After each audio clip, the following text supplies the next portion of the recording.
What's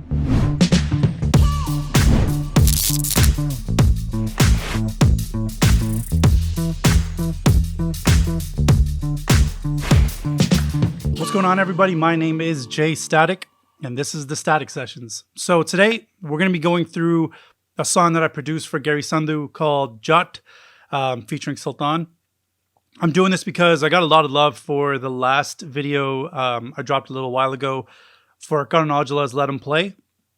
So through that video, I got to explain like my whole mixing mastering process. Obviously, the production process I can't really explain because there's so many like ups and downs on how we go through a production process. Maybe later on I can make a beat or do something. I'll try to make that happen. But right now, what I'm going to do is I'm going to break down what I did with the Garry Sandhu song. Before I start, I just want to say thank you to everybody who subscribed, anyone who's hit that bell for future notifications, and everyone who comments. Regardless of what you guys comment about, I try to take a look at it and kind of reply as much as I can, just to make sure that I'm answering all these questions. Because again, the whole point of this is learning, understanding what I do, and knowing that just because I'm sitting here explaining what I do does not mean it's right. It's just the way I do it and the way it kind of works for me. So hopefully you guys can get tips and ideas and tricks out of this and apply it to your own way that you do your own beats or music or vocal singing or whatever it may be, and then move forward from there. But let's jump right into it. I don't really have an idea of where I'm going to go about with explaining this stuff, but what I'm going to try to do is just go through what I did and how I arranged and what kind of samples I added. As you can tell by looking at this, there's probably roughly 45 layers. A big portion of it is Gary's vocals. A great guy, but we added a lot of like effects to some of it, kept him dry for some of them. I extended some of the parts. I think when we first did the vocal, or first did the song, I think the song was only like 2 minutes and 30 seconds, so we wanted to extend it a bit. So I extended his part. Then we came to another part about adding a rapper. Went through a couple of options, and then he was set and sold on Sultaan. So then we got Sultaan in there. His vocals are, you can tell by just looking at it, he banged it out within, I think, 6 takes, 7 layers, 7 recordings. So it's awesome. He's got some ad-libs, some left and right doubles, and he's got his whole main layer, which I thought was awesome. Talking a little bit about the song. So Garry sent me a vocal recording of this song on an industry beat that's already out. And when he did that, he loved it, and I loved it. I thought it sounded sick. So I was like, oh, cool. He's going to try to do something like that. And he's like, yo, can you do something like this? I'm like, yeah, 100% I can. 808s is my thing. I got no problems with that. It's easy for me. The hard part was trying to give it that Spanish type of influence. So what I did was try to find a sound that was familiar and sounded kind of the same, but I could still give it my own variation. So I'm actually not a huge user of Expand, but in this case, I use Expand quite a bit. So I'll go through the guitars and stuff like that so you guys can kind of hear what I did.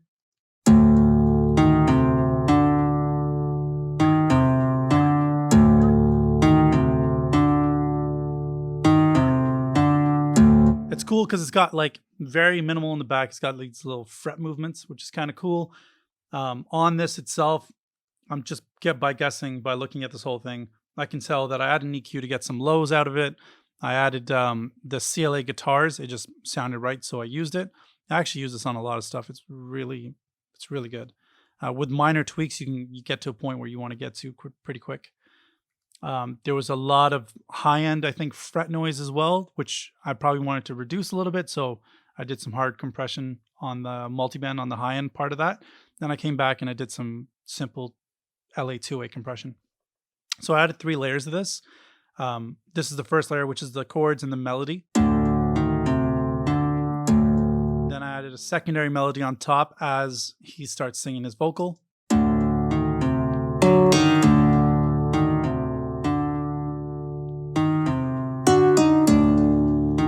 Gives it 2 different melodies. And then I also took the main melody, which is in the chord layer, and I just took the main melody and then I pitched it up so that when it gets to the pre-chorus, it adds another piece of variation to it.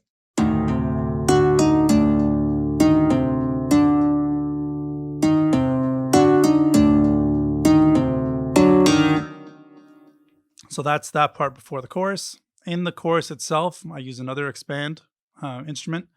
So in this case, I used big string swells, which is telling me something. I don't know what it is, but I'm going to get rid of that. And yeah, use this. And let's see what that sounds like.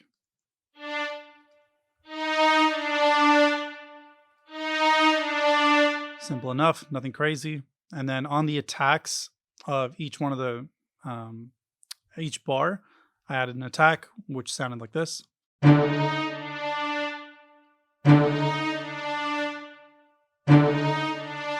Simple. Then I added all the guitars is what it sounds like together.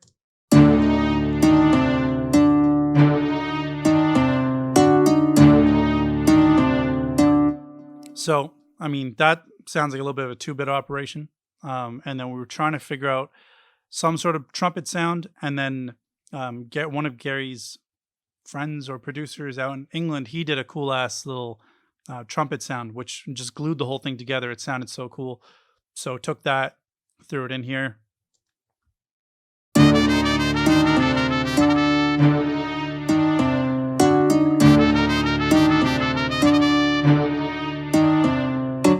And just talking about other producers, it's great to collab with other producers because your music will go so much further without having any ego attached to it. It's hard even for me to say that it's okay to do that, but collaborating with people, adding your little 2 cents, it goes so far once you allow people to join in on your whole session. It's awesome. For Sultan's part, I'm just going to show you quickly what I did with the trumpet and chopped up a little bit, just so I add some variation in the song.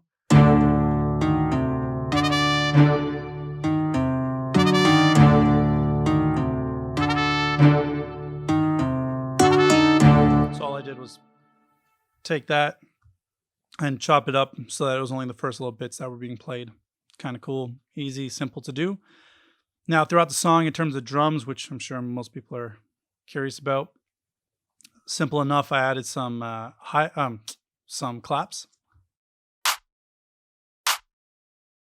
Now, these are from a Mustard kit that I have. It has 808s, has kicks, it has hi-hats, open hats. It's got everything. So I like these 2 claps. They sounded cool together. I threw them in. It was really, really simple. It just worked out right away. Threw a compressor on there just to bring them out. Now, have a little open hat as well, which goes like this.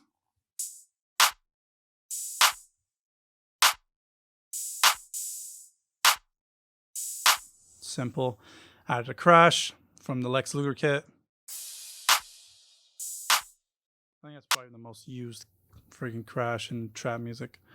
Then on top of that, we wanted to, I got to bring the chorus back to life a little bit. So put another snare and little like rim shot kind of snares in between just to give it some variation again.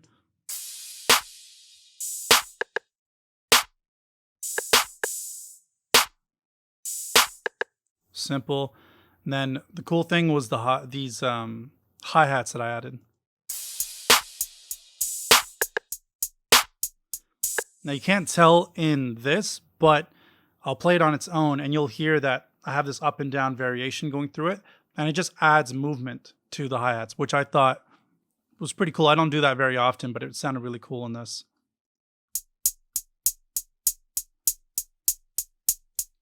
Easy. Kick-wise, super simple. And a lot of the, by the way, a lot of this stuff I either got from like kits that I already had sitting around, or splice, little one-shot samples, and I just chop them up.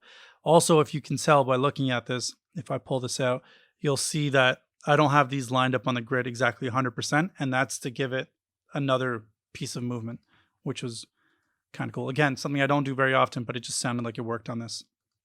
Now with this kick, really simple. I actually got rid of the low end in this kick, and what that did was allow some room for the kick to punch through when the 808 hits, because the 808 is heavy as hell. And on top of that, I threw on this UAD DBX 160, and it just brought the whole kick to life. Kick sounds like this.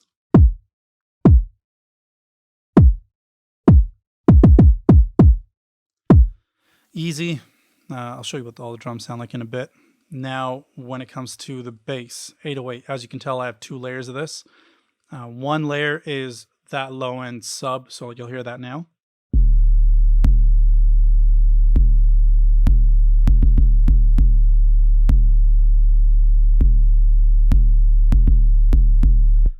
Now, I left those clicks in on purpose because it added whatever high end part that was missing from that kick. And so now every time that kick hits with that bass, all you like, I don't know if you guys will hear it, but all I hear is that little pop that comes at the beginning. I personally like that. I don't always like that. I usually get rid of it, but again, things just worked out in the song, so I kept it. Now, that low end is that low end. Now I needed something that brought that low end sub so that we could hear it as well as feel it when we're wherever the hell we are, whether it's on your phone, headphones, or if you're listening to it in your car, you should be able to kind of hear the sub and feel the sub.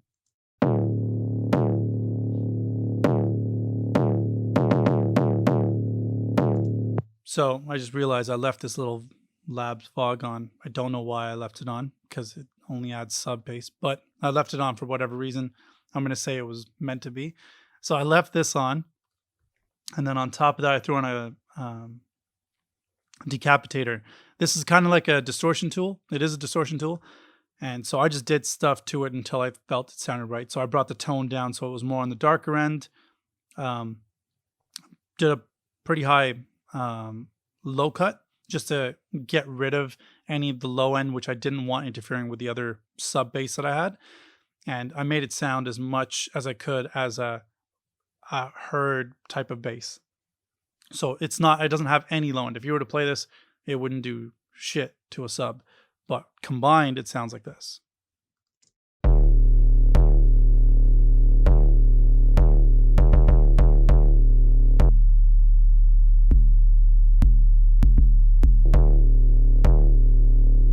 So that's what gave it that like thick bass. Now on top of that, the last little, I'm going to count this as a percussion piece, even though it's not. I'm sure you guys have heard this. This is like that, signature mustard type of thing. To me, it wasn't enough. So as you can tell, I added this little third note to it, which goes. And that was, to me, honestly, the glue of the whole song. And now when you listen to this all together, it sounds like this.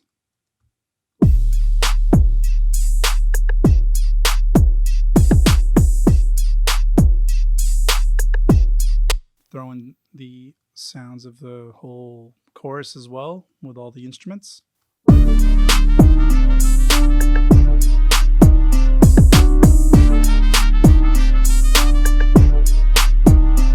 All songs have some form of effects and whatnot. So in this song, we had gunshots. And they're really simple. I just took them from songs that I've had. So I think two of these are from songs that Deep Jandu might have done or I've found through his songs. So these were these two gunshots. Just layered it together. And then I had one from an old song that me and KSR did called Reverbs and by Kataz Bindarakia. And then this sounds like that.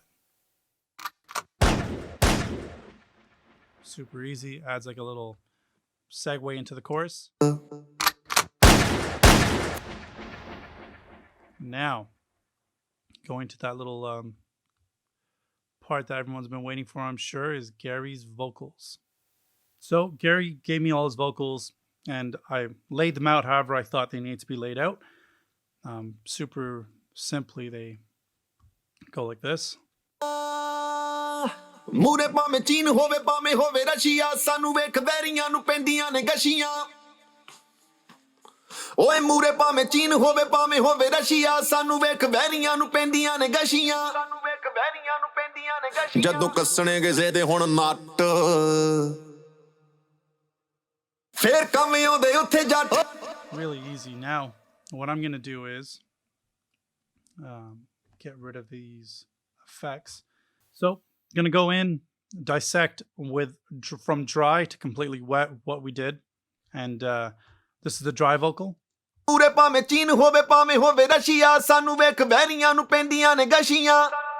Sick vocal. Everything sounds awesome. Now what we wanted to do was just add that life back into the vocal because the energy is already there. So first and foremost, I wanted to add some compression.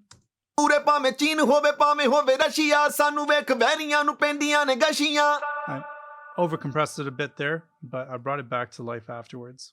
So now I went pretty hard on this low end part just because I wanted to bring out like the energy in the vocal. The thickness was already there. He's already got that thickness in his voice.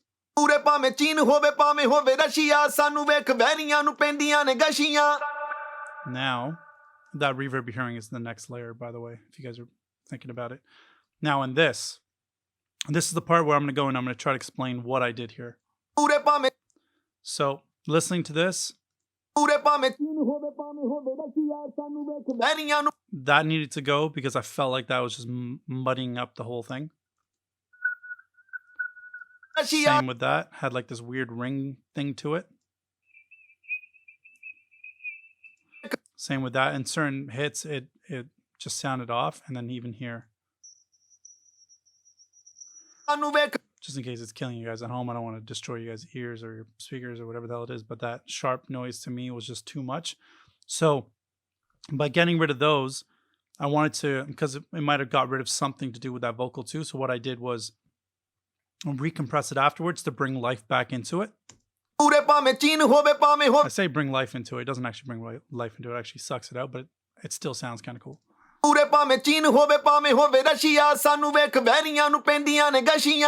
So now the vocal's making some progress into where I want it to go. Now, this is the part that's kind of cool.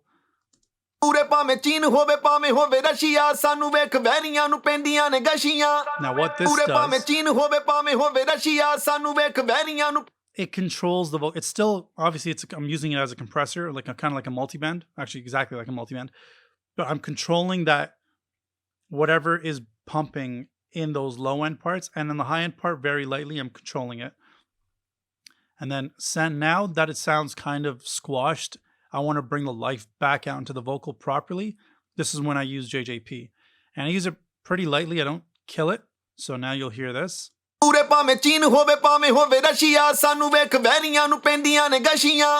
Bring the high end back out. Bring that attack of the vocal back out. And a little bit of compression and high end. And it sounds super nice and clean. It has some space in there as well, which is nice. I still heard something that I didn't like in that 2K range. So I just quickly use this. One, it has some processing to it. Two, it sounds really nice. Got rid of the little 2K annoying part that I didn't like. So I actually saw Garry Sandhu use this on a J-Statik vocal. Now, in this, he used it and I was like, oh, this is actually really cool. It controls the vocal really well. So I went ahead and used it on this vocal and just wanted to see what it sounded like.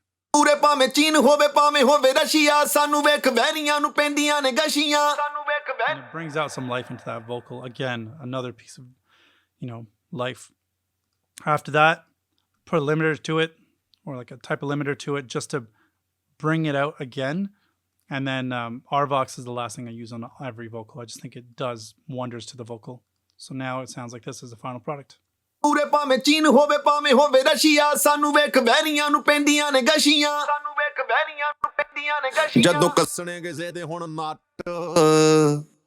It brings out a lot of life in the vocal. And then adding the reverb and delays, it does another piece of justice.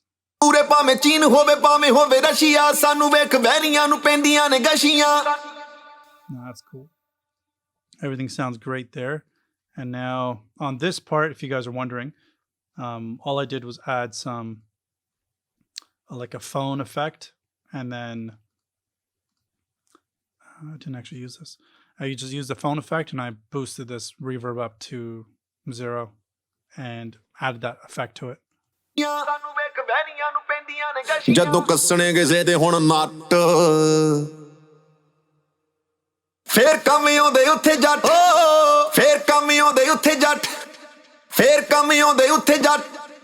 A lot of singers these days, they add like left and rights and this and that to it. The cool thing with this is, as you can hear, it's one vocal, but the energy changes in the chorus from the beginning to the end. He knows how to hit that song so that it's always got the right amount of energy. I think that is awesome. That's one thing about Garry, which is crazy.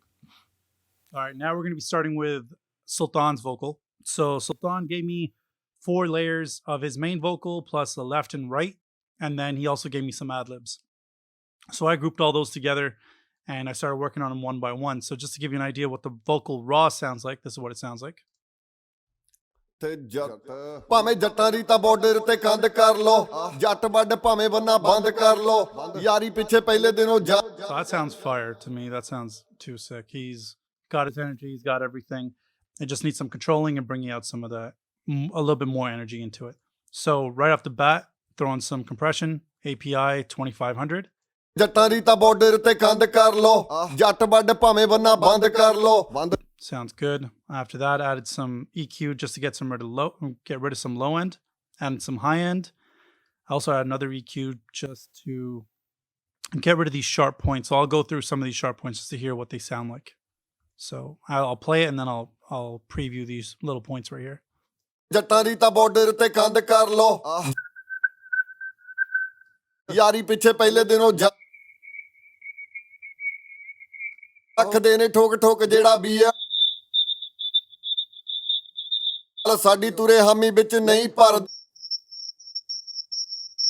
ਚਾਹੇ border ਤੋਂ ਹੋਵੇ ਜੰਗ. So to me, those stood out too much. So now when I add this back and when I add this EQ on, it makes it kind of sound a little bit more level, which I liked a lot.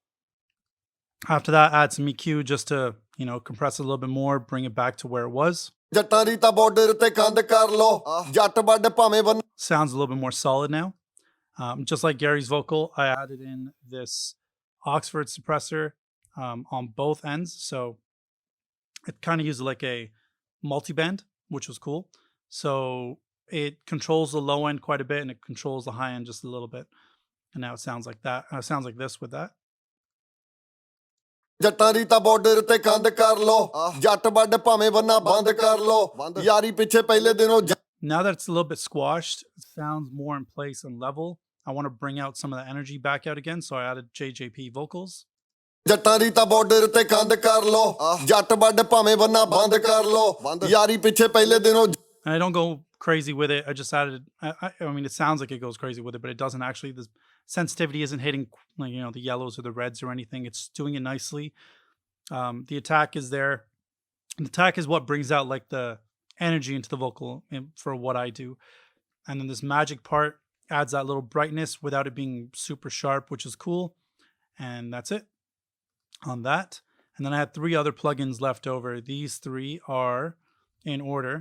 I used the Renaissance Axe, the de-esser, and then I used the RVox. Now, Renaissance Axe is awesome because it's a limiter basically, and it just brings out more energy into that vocal, which I loved. So this is what it sounds like with this. ਜੱਟਾਂ ਦੀ ਤਾਂ border ਤੇ ਕੰਧ ਕਰ ਲੋ ਜੱਟ ਵੱਡ ਭਾਵੇਂ ਬੰਨਾ ਬੰਦ ਕਰ ਲੋ ਯਾਰੀ ਪਿੱਛੇ ਪਹਿਲੇ ਦਿਨੋਂ ਜਾਨ ਵਾਰ ਦੇ ਜਾਨ. To me, it just makes everything sound a little bit more punchier and out there. I'm sure there was some de-essing done to this just because when you're focused in on a mix, you end up just hearing stuff that people might not actually hear, but you hear.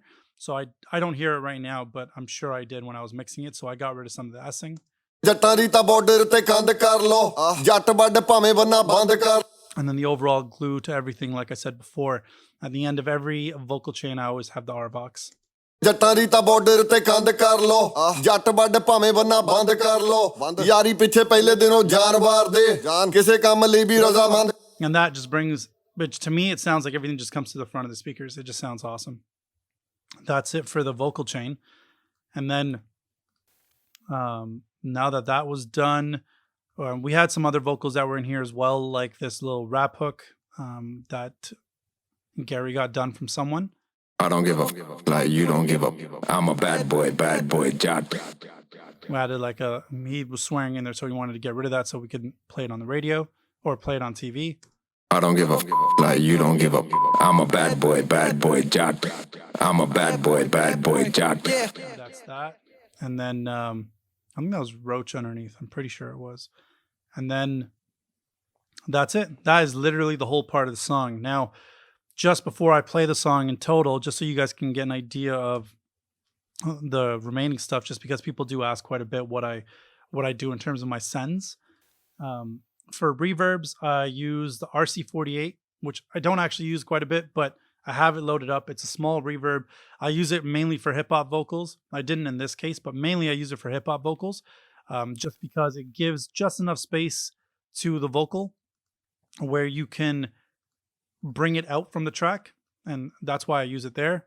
And then the one I mainly use is the Valhalla room. That's the key and crucial one. So for me, the only things I touch on this is I change the preset to stereo plate. That's number one. And then I adjust the pre-delay. Pre-delay is pretty easy. It's the when you want the reverb to start kicking in. So if it's a vocal and you want it to kick in right underneath the vocal, then you would keep the pre-delay closer to. So for me, around 11 milliseconds. If I want it so that it sounds like it's separate from the actual vocal, then I'll set the pre-delay to like 17, 18, maybe even more if I want it really far apart. That's just when you want the vocal to start kicking in and working. Then you got the decay. The decay is the actual length of the reverb. I usually leave it around 4, or I have it around 2, 3, depending on the song, tempo of the song, what I'm trying to get from the reverb. When it's shorter, it sounds like it brings something out. When it's longer, it makes it sound a little bit bigger to me, or wider, or sadder even. Depends on what vibe you're going for. And then the high cut's really simple. Where do you want the high cut to be? How much of the high end do you want in your reverb? For me, I leave it around 8,000 hertz so that it doesn't interfere with any of the high end in the song. I want the reverb to sound thicker and bigger and wider, so I leave it around 8,000 hertz. That's it for the reverbs. Now for the delays, I have 2 delays, but I'll be honest, I only use one of them. The one I don't use is this Fab Filter timeless delay. I can't remember what it looked like. That's how long it's been since I've used it. The one I mainly use is this normal stock Ableton delay. It's super easy. I get to select my beats, which is 2 or 4.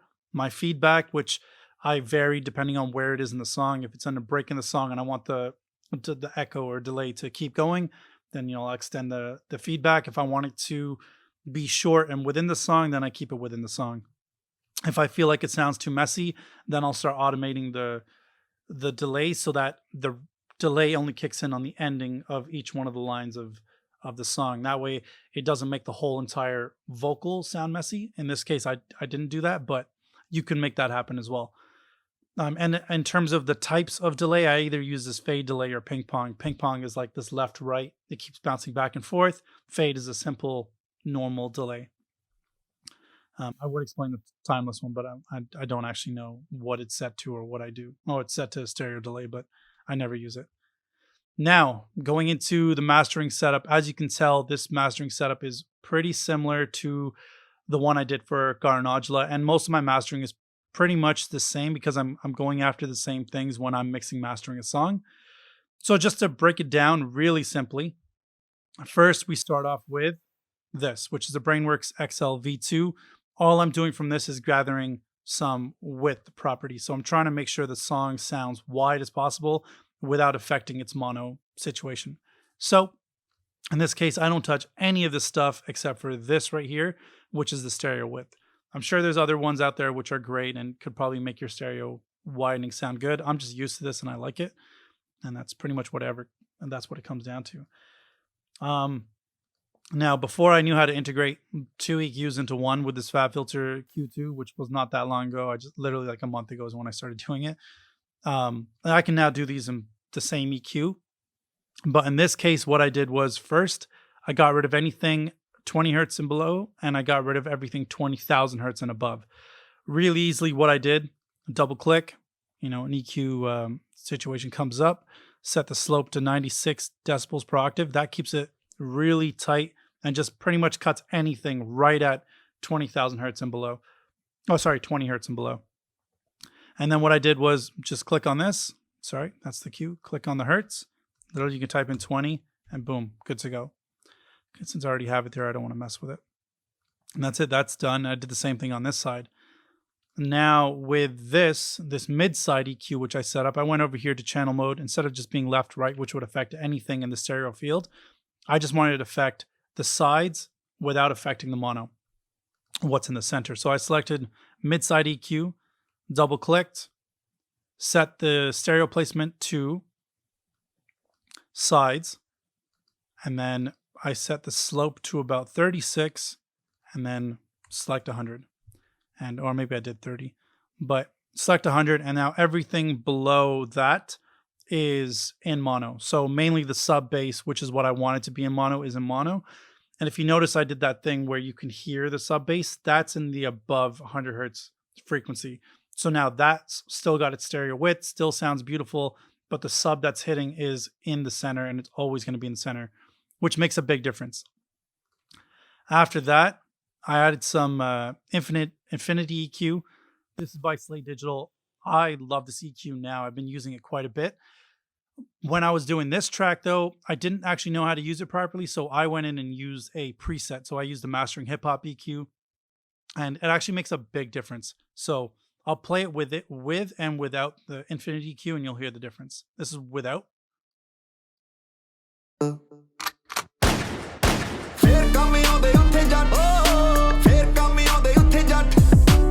This is with.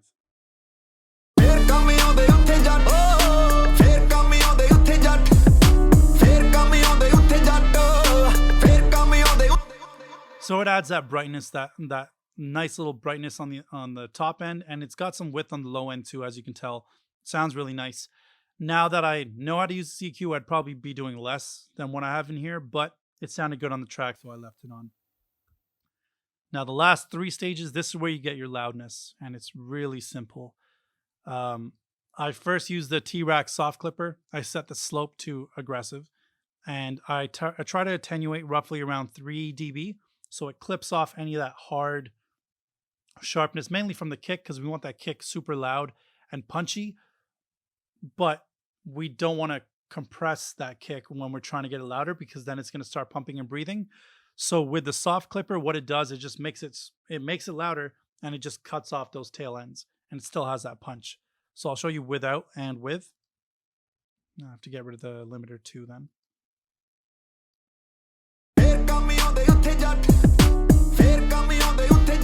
That's obviously without. And then you got with.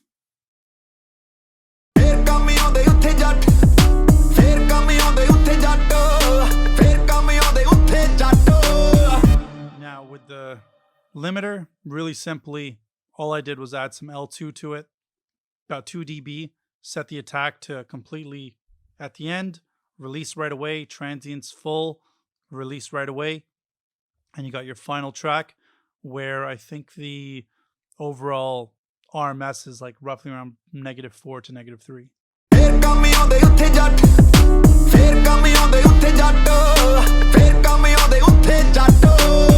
that's the whole song. That's everything. From start to finish, how I produced it, how I mixed mastered it, how I did everything. Definitely do comment on this video. If there's anything you think I left out or I didn't explain properly, or maybe I skimmed through. I probably did it just because I don't want to sit here and bore people who just want to quickly know the facts. But if you have questions, I'll definitely take a look into them into future videos. Beyond that, please keep on subscribing.